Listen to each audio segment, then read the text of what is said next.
Tenemos preguntas. Por ejemplo, ¿por qué Messi pasó tan desapercibido en la Copa del Mundo? ¿O por qué Neymar se tiró y simuló mucho más de lo que jugó? ¿O por qué Dalic, el técnico de Croacia, fue tan importante si se supone que los procesos largos son determinantes? Dalic llegó a la Copa del Mundo solamente con 3 partidos oficiales con Croacia. ¿O por qué la tecnología, la tan mentada tecnología, no pudo evitar que Pitana le diese tiro libre a Francia luego de que Griezmann se lanzase groseramente al piso? Y ese tiro libre fue gol para Francia en la final. Tenemos varias preguntas y vamos a tratar de responderlas con nuestros invitados aquí en 8 mundiales después. Lo que nos dejó Rusia. Tenía solo 9 años cuando Perú jugó su último mundial. Desde entonces, el fútbol no ha dejado de cambiar. ¡Argentina es el campeón del mundo! L'équipe de France est championne du monde.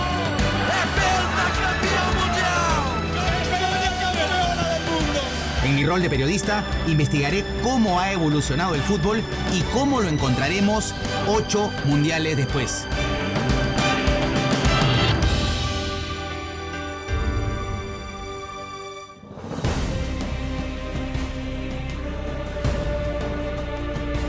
Here is the planet's ultimate game, the final of the 21st Football World Cup. Flicked in by Griezmann and flicked on! And France take the lead in the World Cup final! Indeed, Croatia's centre forward in the World Cup final. Antoine Griezmann. France have their lead back! A goal of its age, of its generation. Griezmann, Pogba! Pogba! For France, and possibly now the world! Here's Mbappe! Oh my word! The first teenage World Cup final goal! It is France! It will be some can-can on the Champs-Élysées tonight! France are the champions of the world!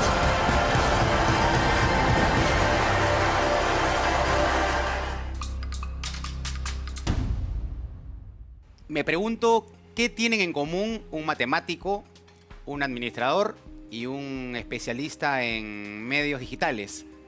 Bueno, ¿qué hay en común? El mundial, el fútbol. Hola Kenny, ¿cómo estás? Pedro, ¿cómo estás? ¿Qué te dejó el mundial en materia de lo que es un tema siempre mencionado y siempre de repente sobrevalorado? La posesión, la bendita posesión. Yo creo que nos marcó algo importante este mundial, ¿no? A diferencia de otros que hemos podido revisar, que es que dejó de ser influenciable hasta cierto punto, ¿no? Pudo haber tenido mucho gusto práctico, visual, pero al final lo que terminó mandando fue lo directo, ¿no? El fútbol directo. Y eso fue finalmente lo que terminó primando en este mundial y bueno, y catapultando a Francia. Muy bien. Kikín, ¿de acuerdo o no es tan así? De hecho, el fútbol directo es algo que está generando mayores éxitos en los últimos campeonatos. El Real campeona jugando directamente la Champions, en el Mundial también se ve eso.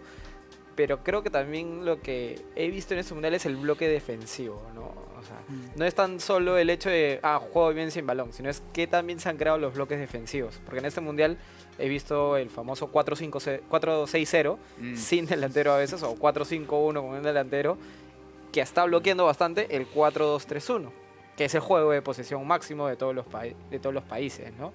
Entonces, por ahí se está volviendo una nueva tendencia para ver en futuros campeonatos, no solo el Mundial, si es que este bloque defensivo puede ser la nueva manera de jugar, ¿no? Como una nueva evolución, así digamos. Ok. Eso vamos a desarrollarlo ahora. Hugo, ¿hay alguna cosa matemática que nos hable de una nueva tendencia en materia de posesión? Sí, estadísticamente en este mundial se ha confirmado esto de que la posesión tiene 0 implicancias en la probabilidad de ganar. Hay equipos que han ganado con 30% de posesión, hay equipos que han perdido con 70% de posesión. España contra Rusia, ahí está. Ahí está. Y esto es nuevo, esto es ahora, 2018. Si uno mira el mundial anterior, tener 60% de posesión te daba una probabilidad de ganar del orden del 60 y hasta 70%. Okay. Antes poseer el balón importaba para ganar, ahora ya no.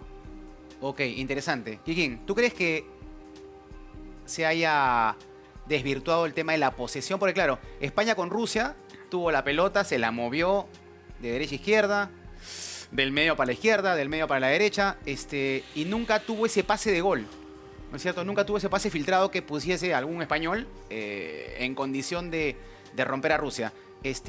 ¿Cuál es la verdad de la nueva posesión? Lo que pasa es que es una es la variable certeza? también, ¿no? La posición también es dependiendo dónde la tengas. O sea, hay 3 sectores, digamos, que se usan en el fútbol, que son zona 1, zona 2, zona 3. Si tú tienes la zona 1, que es más cerca a tu arco, la posesión te es inservible. Si la tienes en zona 2, por ahí vas a hacer como España. La cosa es cómo llegas a la zona de definición. Entonces, por ejemplo, Rusia jugó contra España con un bloque defensivo de 7, 8 personas dentro de su mismo campo, ¿no? Pero a Croacia le sale un poco más. Entonces, también es teniendo en cuenta el rival. España por ahí pecó de intentar directamente, como decía Kenny, en ciertas partes del encuentro. Y eso es lo que no me deja claro de que si la posesión se ha vuelto o no. Porque también es dependiendo del torneo. O sea, hay torneos en los que sí la posesión manda. En una liga, por ejemplo, jugar como Rusia no te va a estar entre los primeros puestos. Pues tienes que ganar partidos. Y el no hay Leicester, penales. Lo del Leicester fue un tema estadístico. El Leicester ganaba por 1-0. Hay un equipo de Ghana también que gana teniendo un gol de diferencia de goles una vez. O sea, España son cuando excepciones. campeonó, Pero, también claro. 1-0. Pero es cierto, en una liga larga, claro, la tendencia te sale un día. Un Claro. día te sale. Te sale 2 días, pero no haces una campaña metiéndote atrás y sin la pelota, ¿no? Es muy, muy complicado, Sí, obviamente. complejo, ¿no? Sí. Por eso, justamente esto que está explicándose se puede redundar más, se puede enfocar más a un mundial, a un torneo corto en realidad, ¿no? Te da resultados al final. Bueno, en este caso, el tema de la posesión puntual no tuvo el premio mayor, ¿no? Y creo que ese es el gran cambio que ha tenido Rusia 2018 a diferencia de todo lo que ya se jugaba antes, ¿no? Y abre la puerta de una nueva tendencia, ¿no? Una nueva tendencia exitosa también. Y hablando de tendencias, ¿qué decir de los técnicos nuevos? O sea, no los técnicos nuevos, los técnicos del Mundial. O sea, Dalic. ¿Qué legado dejó Dalic? Con estos pocos partidos con Croacia, llegó al Mundial con 3 partidos oficiales. Exacto. No, Lo de o sea, Dalic es como que te desmiente todo eso de que tienen que haber procesos. Tal y cual, todo eso. O sea, tal fue cual. algo demasiado... Era un motivador por excelencia, ¿no? Él llega 2 días antes de jugar contra Ucrania, Correcto. los golea y los mete gana y los mete al repechaje contra Grecia que golea. Sí, sí, sí. Un momento complejo Pero para, ya para- llega a para motivar, Croacia, ¿no? motivar. O sea, llega al Mundial con 3 Claro. partidos oficiales con Croacia. Claro. Y unos cuantos amistosos. Y por ejemplo, la pretemporada de Croacia, el amistoso contra Perú, Modric y Rakitic iban a ver la NBA, no estaban encerrados como los peruanos, no concentraban. Ellos estamos quedándonos en nuestro hotel, pero puede Se salir hicieron fotos ahí en la, Claro. en la NBA, sí. en la NBA, Ahora, sí. en conciertos. Sí, Entonces, tal cual. es atípico, Ahora, ¿no? otra manera de verlo también es pensar en los colectivos y la importancia de las individualidades. Cada vez más dependemos menos de caudillos y esto se trata de trabajar en equipo. O sea, los analistas de datos, los segundos técnicos, los asistentes, Fisiólogos, los nutricionistas, fisiólogos, los sí. deportólogos. O sea, todos estos equipos, mientras se mantengan, uno puede cambiar el técnico cabeza y todo el resto del colectivo funciona. De repente esta es una manera de verlo también así. Ya, pero por ejemplo, yo quiero rebatir eso. O sea, por ejemplo, interesante, pero... O sea, y Alemania y España no apelaban a lo colectivo, tanto en comando técnico como en el juego. O sea, Claro. ¿cuál fue el gran fracaso de Alemania y de España en la Copa del Mundo? Bueno, lo dijo que estaban llegando sus jugadores muy desconcentrados, muy fuera de foco, digamos. Y un amistoso un mes antes, que no les va bien en los amistosos a Alemania, él declara, si llegamos así al Mundial, nos va a ir pésimo. Él no abandonó su manera de jugar, tenía la línea de defensa adelantada, buscaba la posesión, etcétera, etcétera. También tuvo un poquito de mala suerte porque fallaron cabezazos Hummels en el área chica. Sí. Pero Que suele no en las fallar, contras o sea. tuvo... O sea, él vaticinó todo lo que le pasó. Y quedaron fuera vaticinando. Si tú ves estadísticas, en 3 partidos Alemania logró mejores números que casi todas otras selecciones que compitieron más. Isco, por ejemplo, fue el que dio más pases en campo contrario y jugó 4 partidos. Neymar fue el que más pateó y no jugó la final. Entonces, a veces también las estadísticas no son exactas, ¿no? Porque tú dices, Neymar fue el que más pateó, pero no fue el goleador ni estuvo cerca de los goleadores, ¿no? Correcto. O sea, también hay un tema de que es el fútbol. Y, claro, los y la números son explicación de relativos. Quique Exacto. te deja bien claro de que este mundial también tuvo una implicancia directa que pagó caro, ¿no? Que fue el error, ¿no? O sea, el error en Rusia, más que nunca, terminó costando algo, ¿no? Una eliminación a Perú que le costó claramente quedar al margen del Mundial por, yo diría que por 2 errores puntuales prácticamente, ¿no? Y es algo similar a lo que pasó con España, con Alemania y con selecciones que de repente llegaban con el cartel y que finalmente quedaron al margen. Claro, el error es un tema importante porque el error ha habido siempre. Ahora, no es que habrá Más crecido importante, de ¿no? repente... Sí. ¿No habrá crecido la eficacia del rival para capitalizar el error? exactamente. Porque yo no me acordaría, por ejemplo, ni me acordaría de... A ver, de esa... Del ataque peruano contra Dinamarca, De Carrillo. de Carrillo, Claro. si es que la jugada, por algún punto, que fue una jugada larga, no finaliza en gol. O sea, el error ha habido siempre. El tema es que no será que hoy día los equipos que aprovechan un error o que tienen un error para servirse, lo capitalizan, hoy día cobras. De hecho, va con lo que dice Hugo un poco. Por ejemplo, estamos hablando un poco de ¿importa tanto la posesión o no? Para mí es más la frase es ¿importa el bloque defensivo o no? Al tener un mejor bloque defensivo, obviamente lo más seguro es que no tengas tanta posesión. Reduce las Entonces, para mí es más el tema de qué tanto importa el bloque defensivo. Esos 7 que pones, que por ejemplo lo hace Brasil a veces. Y ahí va lo de individuales que tú dices, porque ante el error de Perú aparecen 2 cracks, que son Eriksen y Poulsen, que capitalizan ese error Perdona. con una sola oportunidad, que es lo que hace Francia con Griezmann. Griezmann en el Atlético de Madrid tiene pocas opciones de gol, y todas las capitaliza. Cuando hablamos del error, no hablaríamos tanto del error si no tuviésemos Griezmanns o Mbappés que pudiesen O Paolos. traducir ese error en gol, ¿no? El error pasa a Roche cuando se termina en gol para el equipo contrario. Entonces, Exacto. es un poquito lo que ha crecido, ¿no? Y es una Habrá tendencia crecido de repente no la jerarquía de solo los en el jugadores. Y es una tendencia no solo en el Mundial, ojo. Porque fíjate en la Champions. La Champions, También. campeón el Real Madrid. El otro finalista, ¿quién fue? Liverpool. Esos 2 equipos no juegan teniendo la mayoría de posición.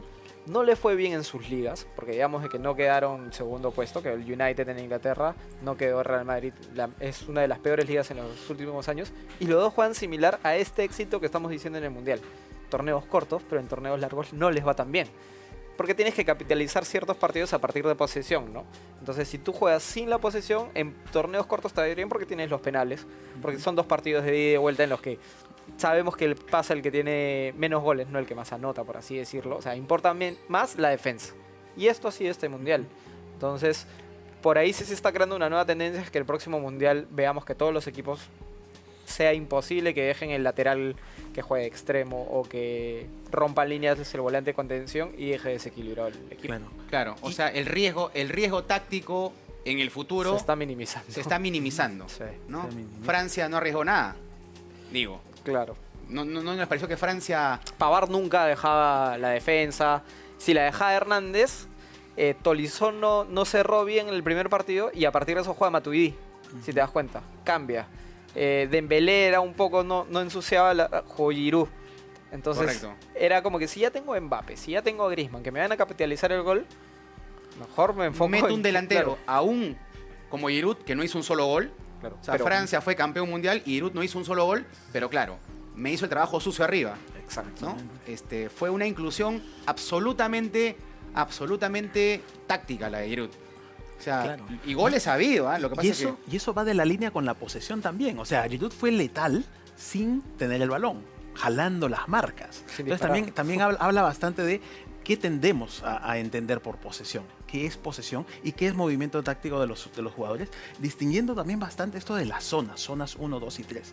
Entonces, de aquí en adelante, ya hablar de posesión, así, solo nombre sin apellido, va a ser inútil, hay que ponerle el apellido. Es una Posesión variable. defensiva, pero a la Claro. que hay que ponerle el apellido. En la zona 1, en la zona 3, qué se está moviendo, qué se está marcando. Hay un análogo bien interesante en la medicina. 50 años atrás hablábamos del colesterol. Y el colesterol era uno solo y nos parecía malo. Hoy ya sabemos que hay colesterol del bueno y colesterol del malo. Aquí va a pasar algo similar. Hay posesión útil y posesión inútil.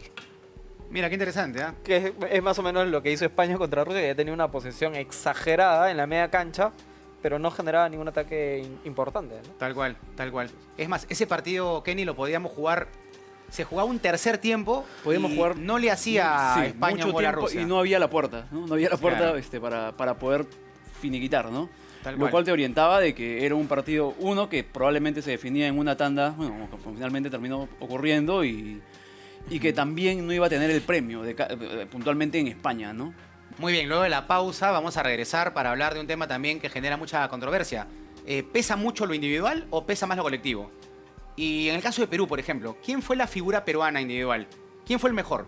¿O se impuso más el colectivo peruano? Hay preguntas. Regresamos.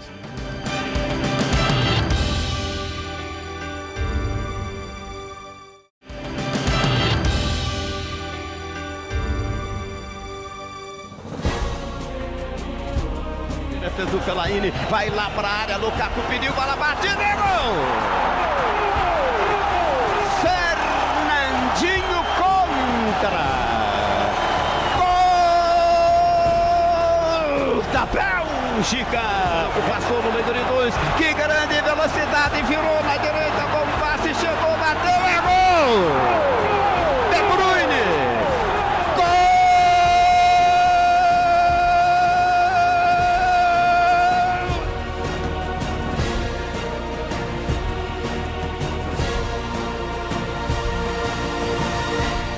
Bueno, yo creo que el fútbol moderno ahora hay tanta preparación, hay tanta información, que es más fácil para el equipo contrario para neutralizar el talento individual de otro equipo. Entonces, el talento tiene que ser la diferencia. Lo que no puede ser que el talento sea la realidad de ganar o no. La estructura, el colectivo, el intentar ser un equipo que pueda competir es esencial para que el talento individual marque la diferencia. Muy bien. ¿Los colectivos o las individualidades? ¿Por qué se fue Messi temprano? ¿Por qué se fue Neymar temprano? ¿Por qué Ronaldo se fue a su casa temprano? ¿Qué pasó? ¿Por qué no pudieron, ni siquiera uno de los tres, continuar con su equipo? ¿Ha sido casualidad que queden fuera los tres a la vez? ¿Cómo lo ven? Yo tengo mi punto de vista, ¿no? Pero me interesa de ustedes. Casualidad no, porque cada equipo tiene... O sea, Cristiano campeonó la Eurocopa hace poco ante Francia, pero sí es hecho de que hubieron mejores equipos, ¿no? De todas maneras va a importar más el equipo que el individual. A tener mejores individualidades obviamente tienes más probabilidades de tener un mejor equipo. No siempre se da esto. Pero digamos que Cristiano se ve en un partido de 90 minutos, Messi también y Neymar también. Entonces no es que de 10 partidos regulares les hayan ido mal los 10. Lo de Argentina es un poco lo que se vio más preocupante, ¿no? O sea, la muerte súbita de la Copa del Mundo conspira contra la continuidad de los grandes. Claro, exacto. Claro. Pero es lo lindo que hace el Mundial también, ¿no? Neymar, por ejemplo, para mí el mejor tiempo de un equipo es el segundo tiempo de Brasil contra Bélgica. Hizo todo. Y Neymar se metió un partidazo. Y Neymar fue el que más disparos al arco tuvo en el Mundial. Y Neymar, digamos, es el que más mejores números tiene estadísticamente en el Mundial. Por ese segundo tiempo contra Bélgica. No, por todo el Mundial. Pero el segundo tiempo para mí es hermoso el de Brasil. Hermoso. Sí. O sea, el replanteo, cómo llegaba, Courtois enorme. Entonces también es como que ya, bueno, se quedaron afuera del Mundial, pero fue un fracaso en sí. Fue un fiasco Brasil. Para mí no. O sea, jugando fueron alucinantes. Portugal es un equipo en el que defienden todos y Cristiano te las arregla. E hizo bastantes goles. ¿Qué fiasco puede ser alguien que te anota 5 goles en 4 partidos? Claro. O sea, claro. O 4 goles en 4 partidos. Mete un gol por partido en promedio. Ok, pero convengamos que, por ejemplo, Ronaldo, más allá de sus goles, nos recordó que ese supercrack no te puede salvar a una Portugal que le faltó gasolina o le faltó algo para que Kenny pudiese seguir evolucionando, ¿no? Porque evidentemente los ayudó, los acercó a la ruta ganadora, pero en cierto momento Ronaldo no pesó. No, y es porque las estructuras se han hecho más importantes ahora en el fútbol. Y ya no podemos ganar partidos, o sea, se pueden ganar partidos obviamente, pero no vas a primar resultados y finalmente logros a partir de un jugador, de un crack para romper el molde, ¿no? Y esto es lo que ha pasado en este Mundial. Las estructuras han mandado, encontramos colectivos que funcionan estratégicamente en defensa, en bloques, y ello termina al final de alguna manera bloqueando lo que te podría hacer un jugador de corte superlativo. Ahora, pero tenemos a Croacia, que era un colectivo muy interesante, muy, muy lindo de ver, muy aguerrido, con mucha épica por remontar resultados, pero tenía un Modric que es, fue el mejor del Mundial. Sí. O sea, y Modric, ¿quién jugó más que Modric? No, en ese Mundial comparemos, ¿no? O sea, ¿es ese Modric o el mejor Neymar del segundo tiempo contra Bélgica? O sea, A Pero mí lo de ¿con Modric quién se me queda conmovió. fuera Croacia? En la final contra Francia. Mm. ¿Con quién se queda fuera Argentina? Argentina contra Francia. Claro. Exacto. ¿Y quién pasó por encima de quién? Para mí, o sea, igual que lo pasó Argentina, Francia por encima de Argentina, también lo pasó por encima Croacia, ¿no? Entonces, digamos... No en todo el partido, pero digamos, lo Claro, sometió. momentos Sí lo sometió. importantes. Sí lo llega a someter a Croacia. Claro. Más Argentina. Lo de Argentina fue un baile en el primer Sí, tiempo. sí. Y obviamente también tienes que darte cuenta de que Cristiano, cuando se enfrenta a Uruguay, prácticamente parecía que era Cristiano solo contra Uruguay. No tenía otra manera. Y los uruguayos obviamente les metieron una defensa en la que Cristiano no era como que perdió el mano a mano con Godín. No, perdió el mano a mano con Godín, con Jiménez, con Torreira, con todos. Sí. Messi contra Islandia, acuérdate el partido. Lo agarraron a patadas. Y no había unas opciones de los argentinos. Entonces, obviamente tener una individualidad te involucra el equipo, ¿no? Pero, o sea, no es algo de que, ya, pierde Argentina, culpa de Messi. Pierde Portugal, culpa de Cristiano. Pierde Brasil, culpa de Neymar. No, el Renato Augusto es el que tiene el disparo que pasa cerca. Y es el que falló. Entonces, el fútbol es de 11. Obviamente, Claro. a mejores jugadores, más probabilidades de tener un mejor equipo. Pero no es necesariamente eso. Yo Esas te quería ya son- preguntar sobre una estadística que tú me marcaste recién. Sí.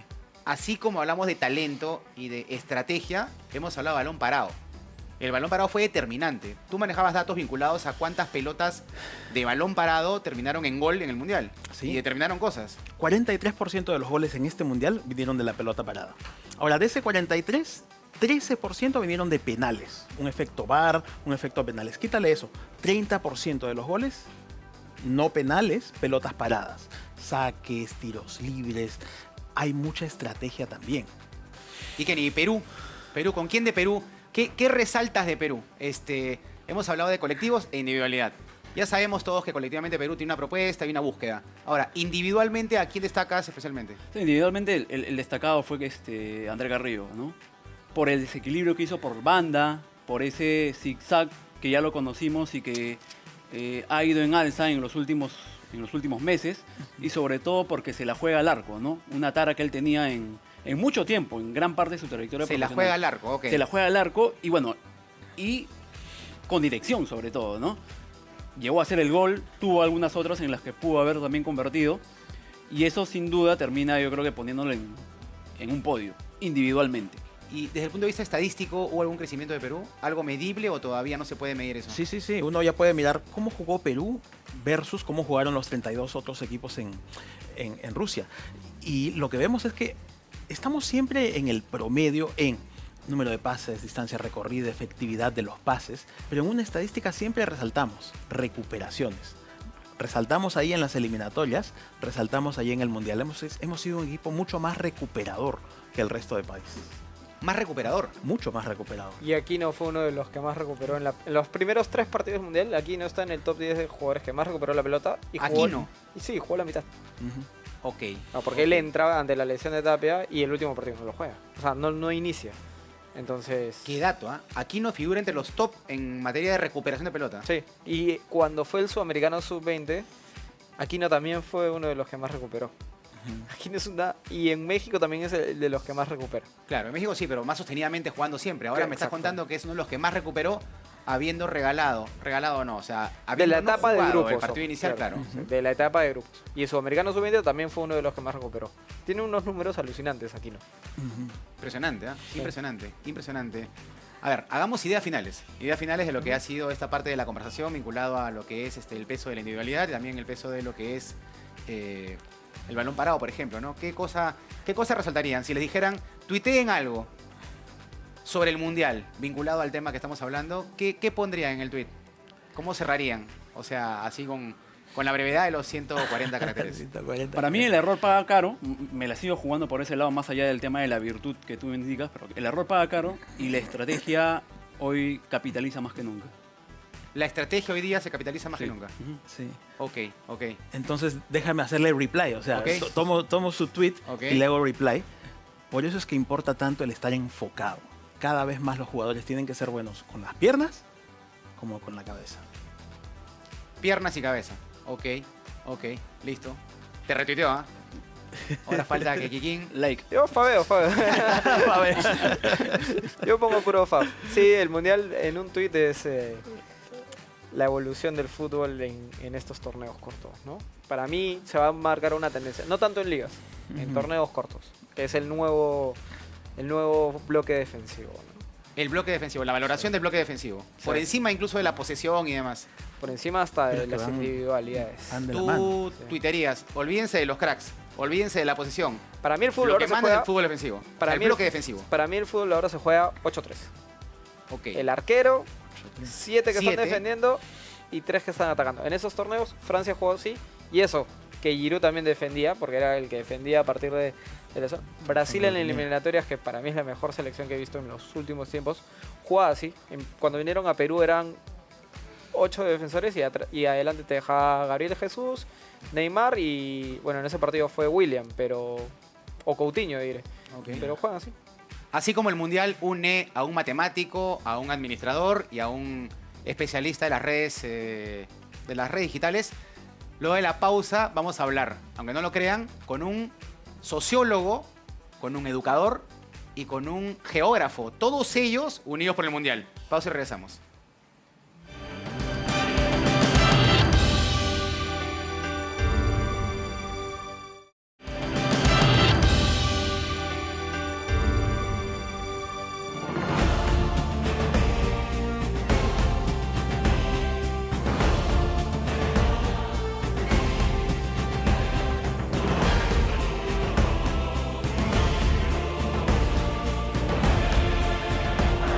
Corre Lucas Hernández, marca Mercado, viene el centro, le va a quedar a Pavar, golazo. Con un golazo de Pavar, Francia empata. Ahora la Argentina 2, Francia 2, Pavar, el autor del gol. Vamos por el milagro. Viene el centro, la última, bueno, la última, es el milagro, es el milagro, es el milagro, es el desvío. Se nos terminó el Mundial. Francia a cuartos de final. El peor partido de Argentina en el Mundial. Francia 4, la Argentina 3.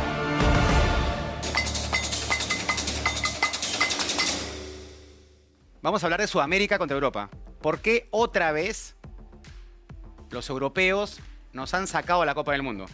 Como pasó en el 2006 cuando la ganó Italia, pasó en el 2010 cuando ganó España, pasó hace 4 años cuando Alemania goleó a Brasil y ahora otra vez, en lugar de que sea campeón mundial, de repente Messi o Neymar o algún otro, pasa que Mbappé, un veinteañero, y ni siquiera tiene 20 años, es campeón mundial. Carlos, ¿cómo estás? ¿Por qué Francia campeón mundial? ¿Por qué otra vez ganó Europa sobre Sudamérica? Bueno, son varios factores, ¿no? Habría que decir de manera general cuándo le hemos ganado a Europa, ¿no? En todos los aspectos, ¿no? Es decir, yo veía la Francia y la Bélgica imperialistas, ¿no? Que fueron a colonizar el África y hoy día en sus equipos se puede ver eso, ¿no? Es decir, Europa siempre ha estado adelante por varios factores. Uno, el estadístico, el numérico, ¿no? Son 15 equipos de Europa, más o menos, la mitad de los que participan son europeos en un mundial y de Sudamérica vamos 5. Bueno, entonces ahí, digamos, es muy difícil competir con... Sin embargo, históricamente lo hemos hecho, ¿no? Hemos salido campeones mundiales y hasta hace poco hemos estado muy parejos. Pero además seguimos dándole jugadores, ¿no? La delantera más importante de un equipo en Europa de los últimos tiempos ha sido Suárez, Messi y Neymar, sudamericanos, ¿no?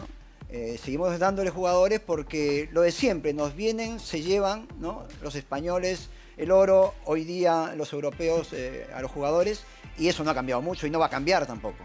Es lo que creo. Carlos, de acuerdo, está bien, pero por ejemplo, Jaime, si es cierto eso, ¿cómo fue que en el desarrollo de toda la historia de los mundiales, Sudamérica y Europa tenían una pulseada ahí? O sea, estábamos mitad y mitad de campeonatos mundiales obtenidos. El fútbol, como la vida, ¿Qué ha cambiado? Cíclico. Yo me he quedado sorprendido, primero, de este mundial. Para mí es uno de los mejores mundiales que yo he visto. Yo destacaría los planteamientos.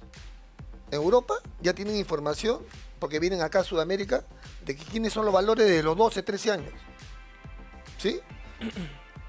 Tienen información porque van a Uruguay, y yo lo sé, pues. Van a hacer investigación. Oye, ¿por qué los uruguayos son así? Son 2,5 millones. Los temas comparativos, ¿me entiendes? Yo siempre lo dejo de lado. En esta época ya se sabe todo. Sobre todo el tema de la información. ¿Has visto? Tú has estado allá y sabes los grupos de trabajo que hay. Todo el mundo cree que los que están sentados es el grupo de trabajo. Hay gente que está yendo a ver los equipos, individual, colectivamente, cada jugador le dan cuadro por cuadro que le vas a jugar. Entonces, todo ese tema ha contribuido para saber detalles y no se puede sorprender. Es más, Francia, a mí la France Football, tuve el honor de que me entrevistara por el tema de Jefferson y Paolo, y ellos tenían 2 meses antes del Mundial, tenían duda de su equipo, de su entrenador, porque tú lo sabes, no consolidaba un sistema defensivo bueno.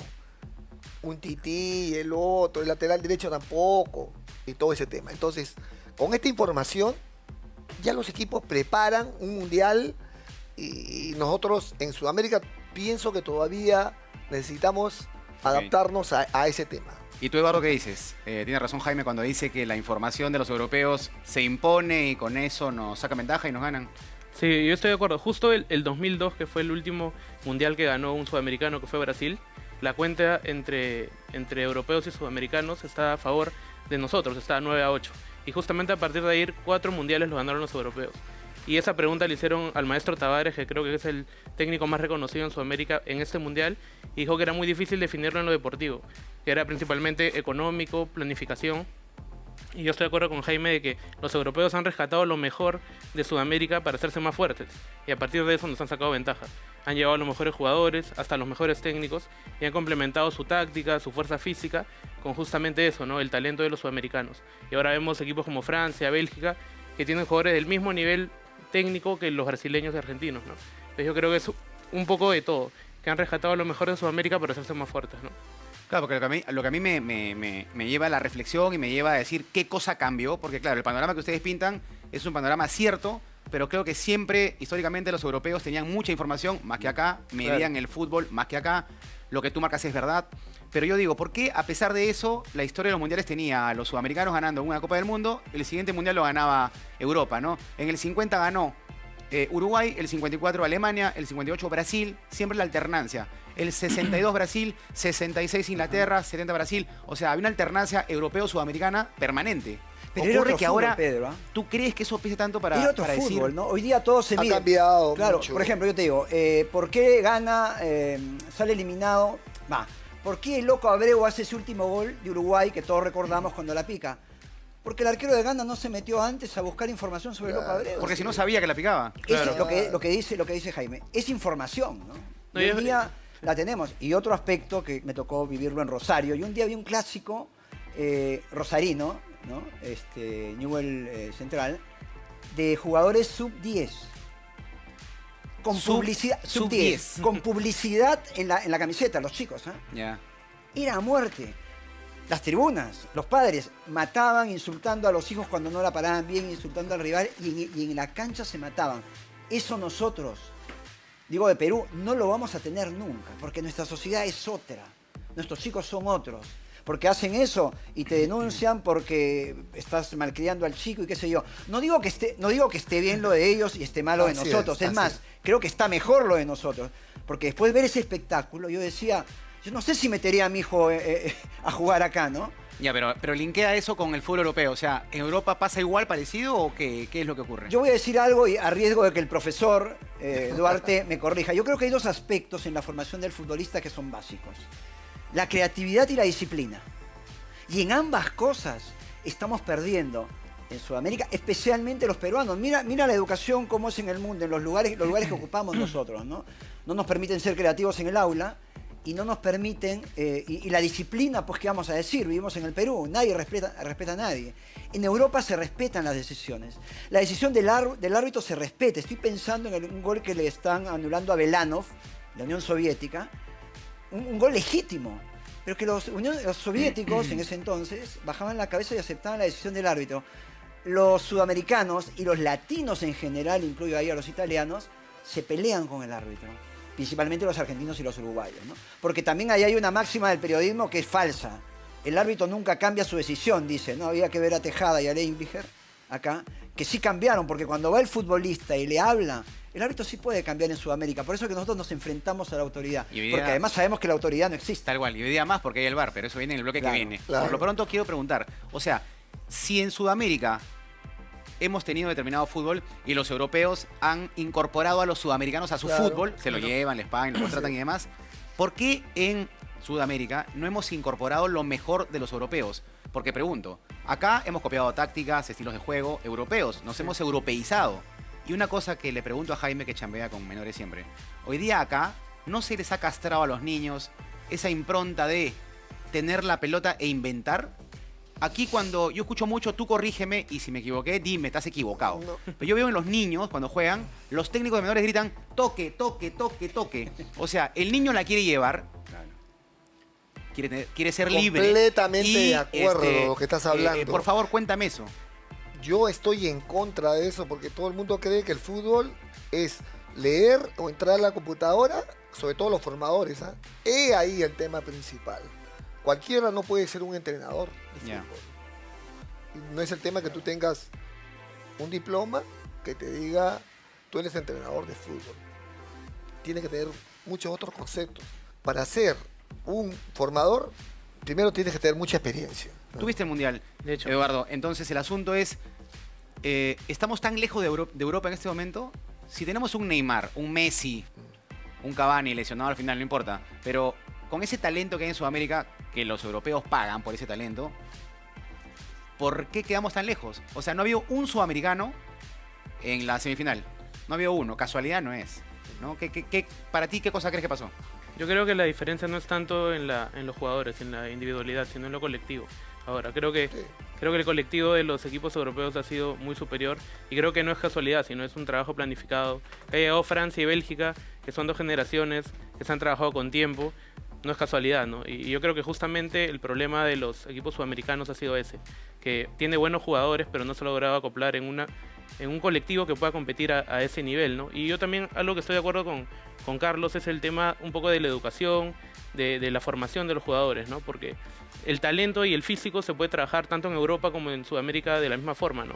Pero la inteligencia de decidir en los momentos claves o en los momentos que definen los partidos es algo que quizás Europa nos ha sacado ventaja justamente por la formación del jugador, estar más preparado para los grandes momentos, ¿no? En mi opinión, ¿no? De hecho, el profe Jaime me puede decir otra cosa porque él ha jugado un mundial incluso.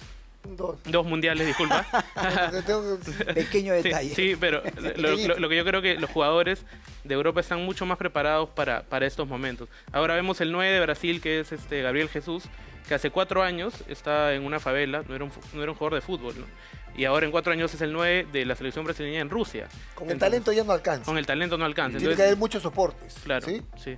Y ahora el jugador de esta época tiene que tener el tema cognitivo muy claro. Oye, ese tema que dice Eduardo es muy, muy interesante. O sea, el tema de el jugador aplomado para tomar decisiones en momentos de estrés en una Copa del Mundo, ¿no? Eso es madurez. Eso es madurez. Pero esa madurez la ves más en Europa que en Sudamérica. Yo siento. Digo, Sí, porque la frialdad... Tú viste a Rakitic, cómo pateó los penales Pero es contra el Dinamarca y contra el es que último tiene que- rival antes de la final. Tiene que ser el crecimiento y no evolución Claro. a ningún juego peruano. Tiene que ser el crecimiento deportivo a la par como cultura y como persona. Y la tolerancia a la frustración también. No, Pero eso es jerarquía, pues, también. Claro. Todo ese tema, todo esto lo que estábamos hablando, es, qué bonita palabra, término, No, jerarquía. tremenda ¿De palabra. dónde viene jerarquía? Personalidad. Y tiene que ver con papá, experiencia, creo también. También. Pero también se te enseña, se te educa la frustración, ¿no? Es decir, el día que se entienda, yo le digo a los chicos en clase, que el error es parte del aprendizaje, porque claro, empezando por la iglesia, el error se castiga, te hace el infierno, el pecado, ¿no? Entonces, hay que enseñarle a la gente, a los chicos principalmente, que el error es parte del proceso de aprendizaje. Hay que aplaudir el error, bienvenido el error, porque el error es un maestro. Pero acá, claro, el error, ya vemos lo que ha pasado con pobre con Cueva, el error te sataniza, te mata, te aniquila. Somos campeones para Y eventualmente, para matar. y eventualmente en el partido, en medio del partido, te condena a distraerte, Además, por a supuesto. convivir con el error, a no sacarte de la cabeza el penal errado y demás, ¿no? Pero hablando de errores, luego de la pausa, vamos a ver un tema que es fascinante, ¿no? Si el VAR es tan bueno o no. Porque yo pregunto, y aquí doy pase a corte, ¿por qué pasó que Griezmann se tira al piso, tiro libre, gol de Francia? Entonces, ¿el VAR es tan bueno o no? Eso luego de la pausa.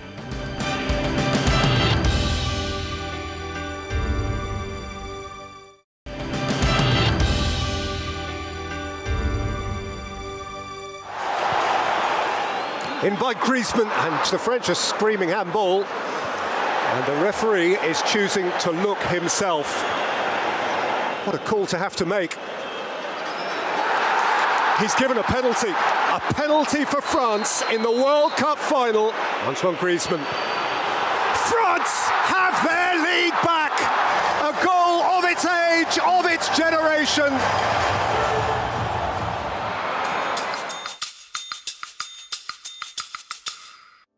Daniel Arcucci, periodista argentino, nos dijo un día acá en 8 Mundiales que el VAR era bueno porque primero iba a permitir corregir errores y por otro lado iba a hacer que los deshonestos, los árbitros deshonestos, desaparezcan.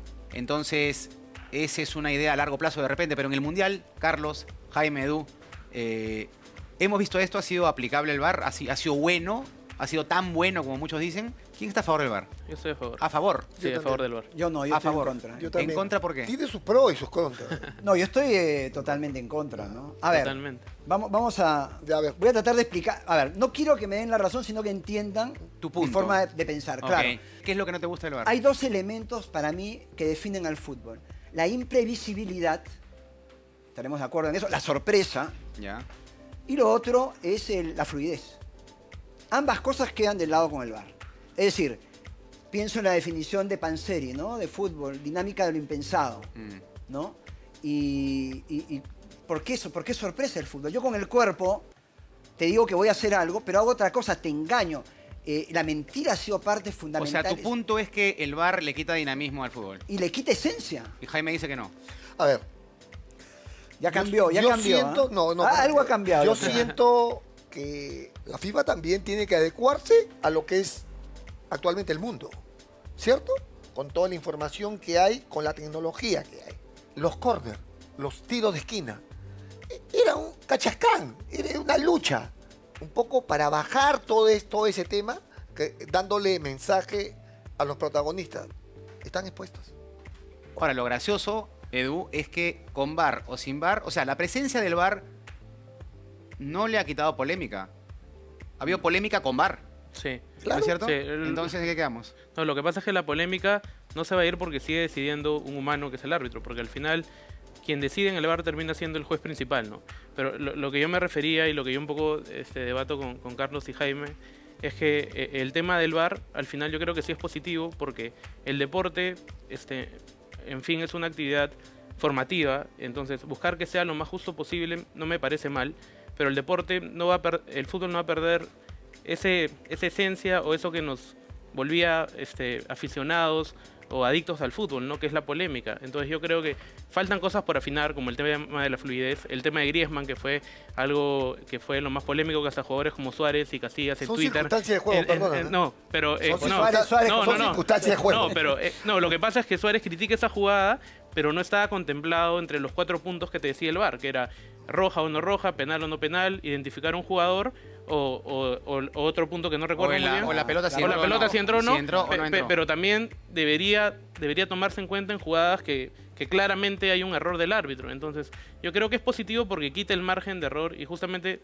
a Daniel también citándolo como hizo Jaime, él hablaba un poco porque me parece que le debatieron que ya no habría polémica para hablar post partido saliendo del estadio, pero hablaría más del juego, ¿no?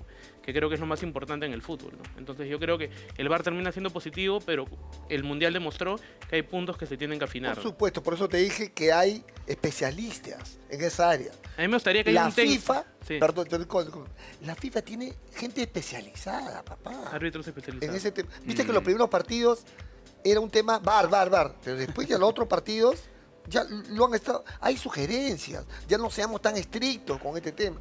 Ellos analizarán, ¿ah? Hay gente especializada. No, en ese tema. Entonces, yo siento, no creas que el VAR, yo estoy en contra. No, sí. Lo dije al principio. Yo siento que ha aportado, es un nuevo socio. Pero hay que corregir, claro. Pero hay cosas por corregir. Edu. No, y hay algo importante que los que están en la zona del VAR son árbitros especializados en el tema del VAR, pero hay jugadas de fricción, como mencionaba Carlos, que los jalones, todo eso, y quizás ellos no la tienen clara porque quizás no han sido futbolistas. Entonces, por ahí yo leí un artículo que quizás dentro del equipo del VAR sería bueno quizás incluir, no sé, un futbolista o una persona que jugó para justamente consultar jugadas que los árbitros no la tienen muy clara. Entonces hay cosas que se pueden afinar para no quitar la fluidez, ¿no? Yo digo simplemente, ¿no? En la final, no en un partido de fase de grupos, en la final, Griezmann se lanza, se pita incorrectamente un tiro libre, termina en gol el tiro libre, pero todo se originó por una jugada no corregida de un Griezmann que con algún grado de grosería se lanza a la cancha. Pitan el tiro libre, gol de Francia. ¿Qué Entonces, pasaría, perdón? hay un límite ahí también, ¿no? Permíteme. ¿Qué pasaría si Griezmann no se tira y no cobran la falta?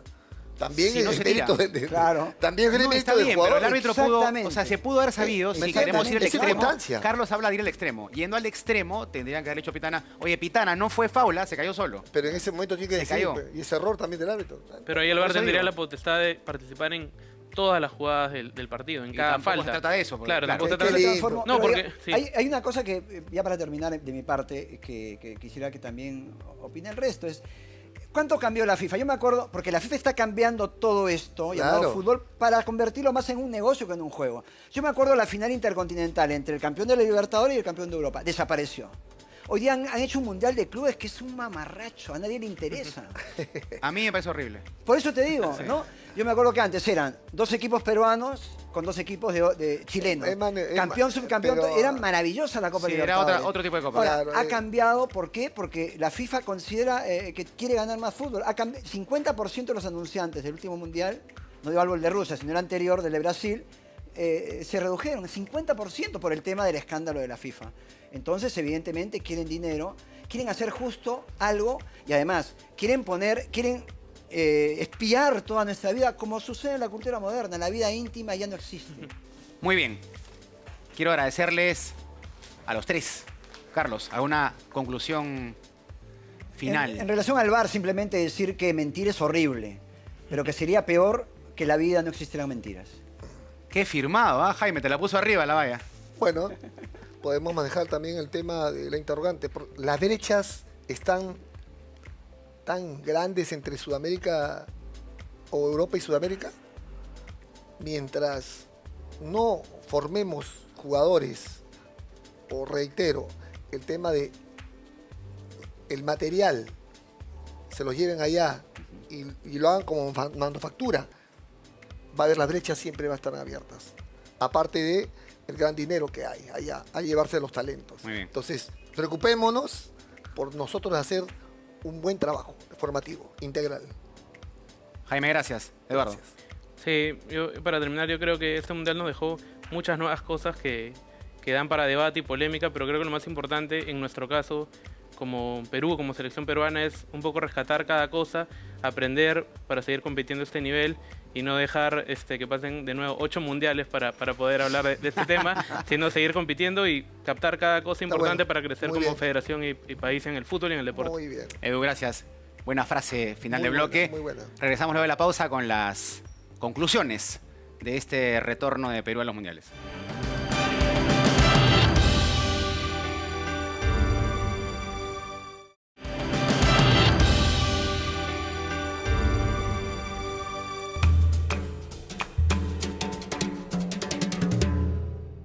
Les quiero hablar de las conclusiones.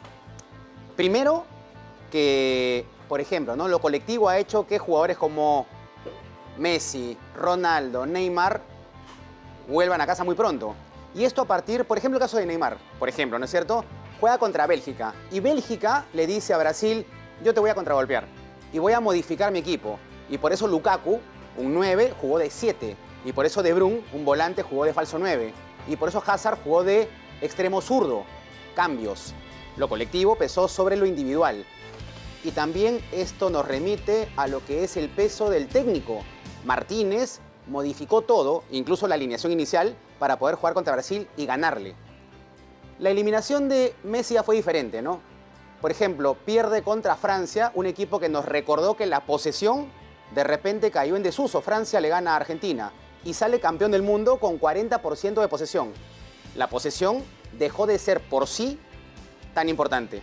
Otra conclusión, creo que valiosa de la Copa del Mundo. Y la última conclusión, dolorosa para mí, de repente no para ustedes, el VAR llegó para quedarse.